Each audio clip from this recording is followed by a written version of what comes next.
There are something like 400,000 Romanian citizens working in the UK, and my Prime Minister has been very clear to those workers that they are welcome to remain in the UK if they wish to do so. We have agreed a new settled status provisions for them with the European negotiators.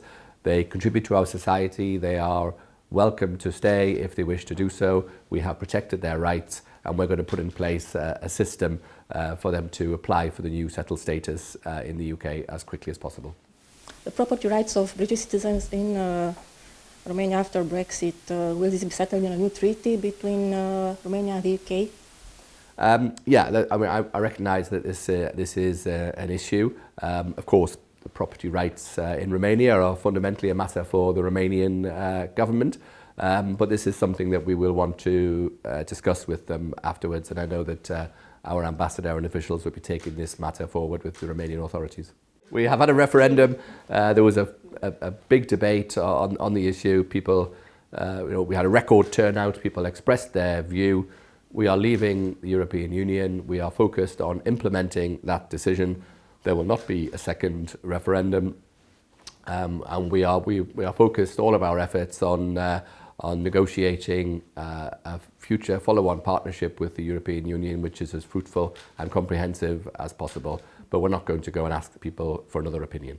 I haven't seen Richard Branson's opinion on this. Of course, as a well-known UK businessman, he is entitled to his position and his opinion.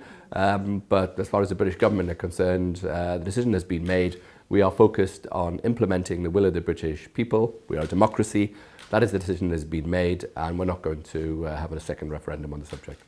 The UK remains committed to global and European free trade. We have always been a free trading nations, trading with other countries across the globe. We will continue to advocate for that. We have, the Prime Minister has recently set up a department for international trade to specifically focus on negotiating and concluding trade agreements with other both existing and new partners across the world. We strongly support an international rules-based trading system. So we want to do that outside of the European Union, and of course we will continue to champion free trade within the European Union as well for as long as we are members or are in the implementation period.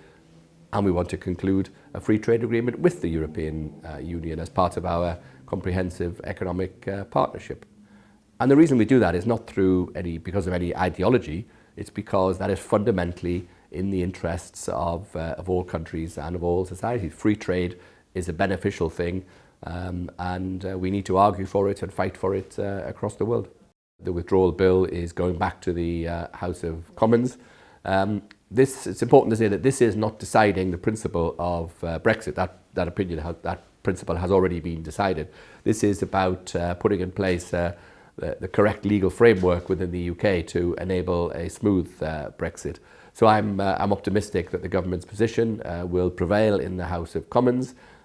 We have put forward some compromise positions to the House of Lords amendments, and we will robustly defend those positions when it comes to the votes on Tuesday and Wednesday.